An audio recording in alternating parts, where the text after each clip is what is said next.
I think the best way for me to start tonight is with a brief reading from my book, because that's the best way to set the scene.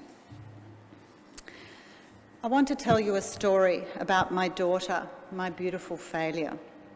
By all the standard markers, by all the accepted rules and regulations and assessments of secondary school, my daughter graduated from school a failure. During the 2 years of her higher school certificate, she truanted frequently, she failed to hand in assignments, she failed to turn up on time, she failed to meet uniform requirements, she failed to attend some of her exams, she exhausted the patience of teachers and pushed to the outer limits the structural sympathies of the government school system. There were programs of improvement, second chances, third chances, and more.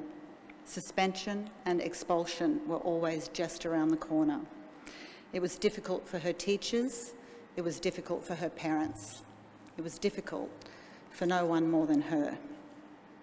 Every day of my daughter's high school life was a struggle. She woke up in the morning and the prospect of going to school, sometimes even the thought of going outside, was like an enormous mountain to climb. And very often she wasn't able to scale it. There were times when she didn't make it all the way. She would sit in the park on her own, wondering why she found it all so hard while her friends trundled on in their normality. At other times she was doubled up in a laneway crying near the school, riveted by her anxiety. When she did make it, sitting in the class for the duration of a lesson was the next mountain in the range.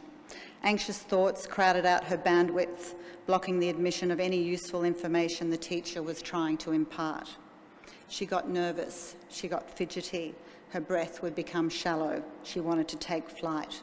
She couldn't deal with the pressure and the judgment. She told me once in a moment of rare vulnerability that in one class she felt so distressed at being so behind in her classwork that she spent the whole period fighting the urge to flee and to throw herself onto the train tracks.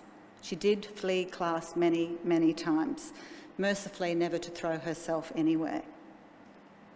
Nothing will ever be as easy as your school years, well-meaning adults told her, but I knew for my daughter and for many others who were square pegs trying to make themselves round that this was dead wrong.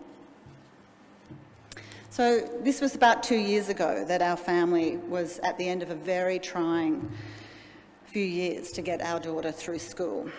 And while the stress of getting her there and keeping her there threatened her mental health and ours on a daily basis, she was determined to finish whatever her outcomes. Dropping out, she said, would make her feel even more like a loser. So we got her there. And long before the HSC exams began, we had all let go of any hope of any sort of useful outcome, that is a pass mark or a university entrance score, and she just had to turn up. And she mostly managed. And so strangely, the few weeks of the HSC were actually the most relaxing few weeks of her whole school experience. We didn't care about her results, she didn't care about her results. The end was in sight. And on the final day of her exam, the last day she would ever have to feel like a failure at school, she walked out euphoric and she sent me a text. "It's over," with many, many exclamation marks. And I felt this overwhelming urge to write a story that came from my heart.